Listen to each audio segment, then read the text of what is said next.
and that's why I always start the count early. Hello and welcome to Tuesday afternoon, where we give you an update about Amboria. With me, as always, is Richard. How's it going, Richard?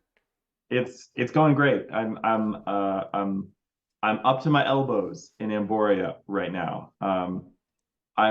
One of the great and wonderful and terrible things about the world under starlight is that anytime I'm like, okay, I'm gonna write this story, I'm gonna write this adventure, I'm gonna focus on this one thing, like six more peripheral projects sort of come up, and I'm like, oh, I should really, so but I'm making myself be focused. I even put away like a bunch of the other stuff I've been writing, and just like it's on that shelf over there now. I'm not even allowed to touch it until I finish, like just trying to be really disciplined between now and the end of the Kickstarter. But it's going great, and I'm excited about it. And I'm excited to be actually basically more or less, as soon as we're done here, I'm going to be running some Emboria for some people. That's what I really wanted to talk about. Yeah. So you're doing an actual play of Yes. Amboria. Yes. So this is through Symbolic World. Yeah, so this is with the Symbolic World community folks. There are four players who there were actually other people who were interested, but they weren't able to make the timing work. Something about, I don't know, living on a different continent. But anyway, um, yeah, if you were really dedicated, you could get up at 2 a.m., Mm-hmm. you know. But no, I'm quite happy to be playing with these folks, and we're going to be doing a book. We're going to be doing a game that is actually going to be set in the aftermath. That is, about a year after the end of Thunder in the North. So Thunder in the North is the big campaign book that's going to be published along with the Emboria core book. I've talked about it a bunch already, and so this game is going to be set actually after that period. So there will be spoilers. There won't be any spoilers because my Thunder in the North is very different from, I assume everybody else's Thunder in the North.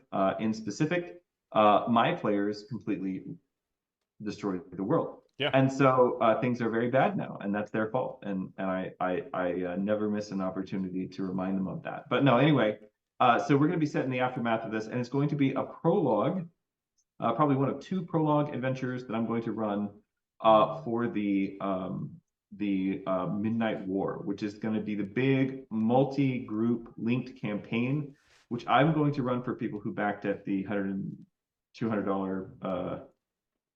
The Heroes well, Errant the level. Heroes Errant 1 and Yeah. 2 on the Kickstarter. Basically, people who backed at that level to play a game with me. There were so many of you people. Holy cow.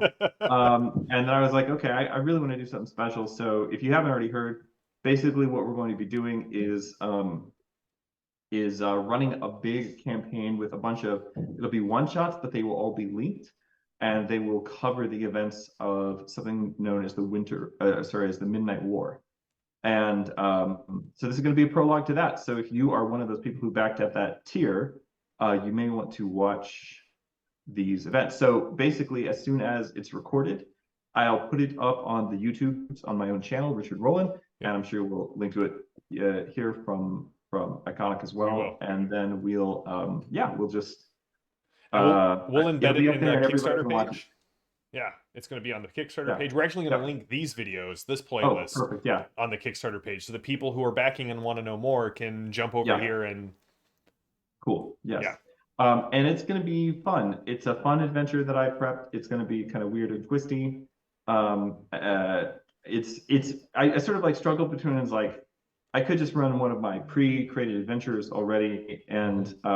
and I have a couple that are really set to sort of showcase off what the world under Starlight is, or I could do this crazy thing. So I decided to go with the crazy thing, and I hope everybody enjoys it.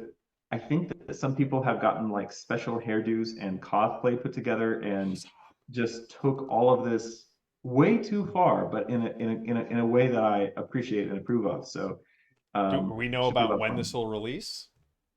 I mean, we're going to record it today, and I'll probably just upload it tonight or tomorrow. Yeah. Awesome. Yeah, so I may or may not divide it into parts, just depending on how long it ends up being. But my Perfect. plan is, my plan is probably just to release it all in one chunk, if people can watch it and Yeah. listen to it in their spare time. So yeah, very very excited about this. Um, it's always fun to introduce Emboria to people who aren't like in the group. Hmm. Um, and it's been really fun, like sending them playtest materials and watching them read it and discuss it and talk about it and ask questions and yeah, it's been really cool. And then we also have, don't we have another actual play with Iconic planned for, is it like the 17th? Is We that the haven't date? figured out a date for that yet, so Oh, okay. All right. we Yeah. So need we should talk about that we should do offline. that. Yeah. Yes. Now Kickstarter goal wise, we're continuing to trend upward. Yep. I have a feeling this is going to be one of those projects that gets really explosive in the final week.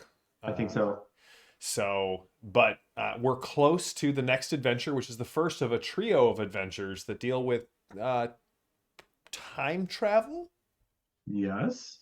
Time travel is a major element in the world under Starlight. Not in a sci-fi kind of way, but more in like a kind of a fantasy fairy kind of a way. Yeah. The you could say there are like eddies in the rivers of time. Hmm. And so there's a trio of adventures. We talked about this a little last time. We just called them by the wrong name because I was dumb.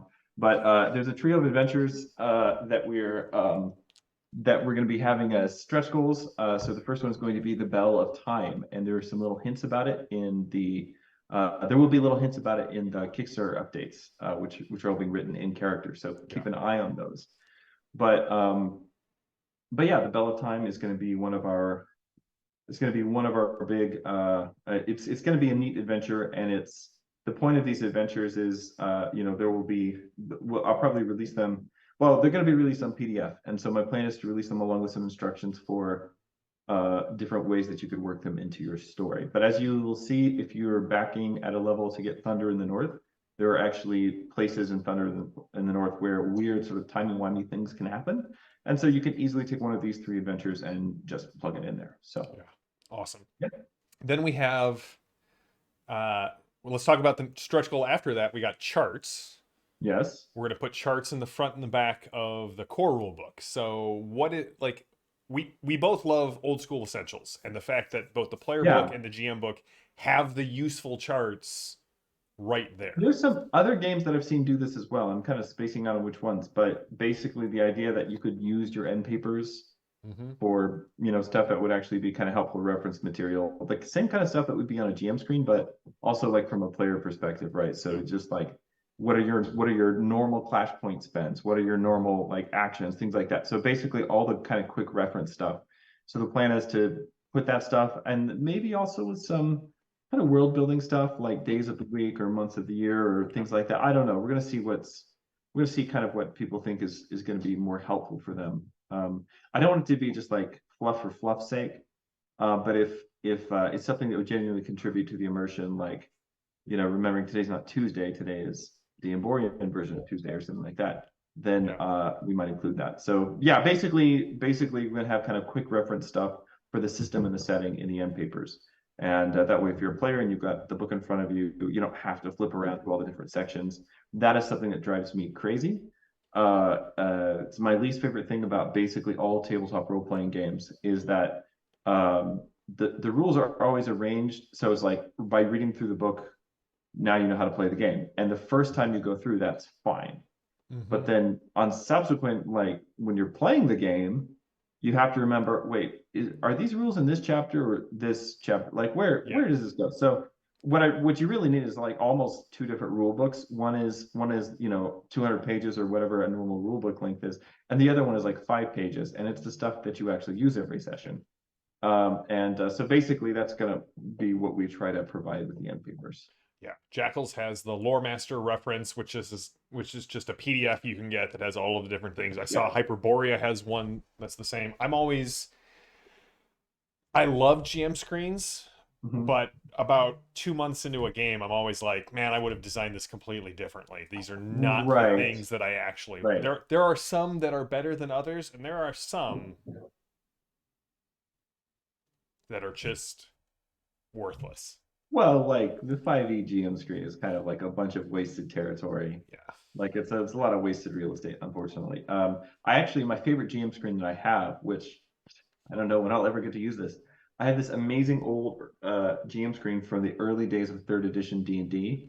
Oh And man, yeah. that thing is just packed full of juicy tables. Like it's just like here's all the you could run the entire game just from that GM screen without Have you needing ever seen anything. the Hackmaster GM screen that like Yeah, I've seen had that. multiple flips and then the wheel And of then pizza design?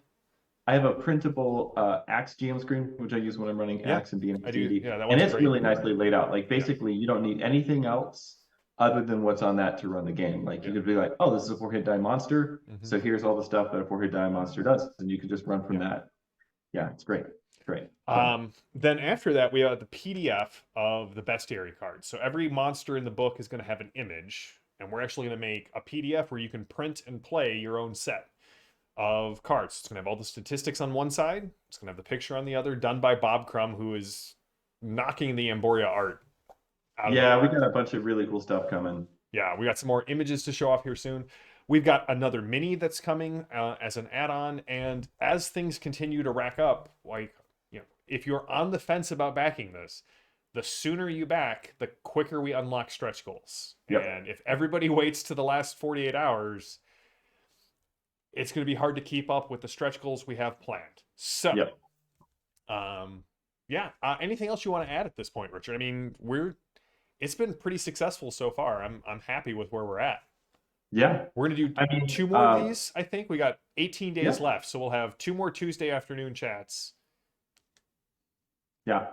No, I don't really have anything to add. I'm jazzed about the progress that we've made so far. I can't tell you guys how excited I am to get this game out to you, and like the way that the campaign book is coming together is really, really great. It's very exciting to me. Yeah. So yeah. I'm looking forward to it.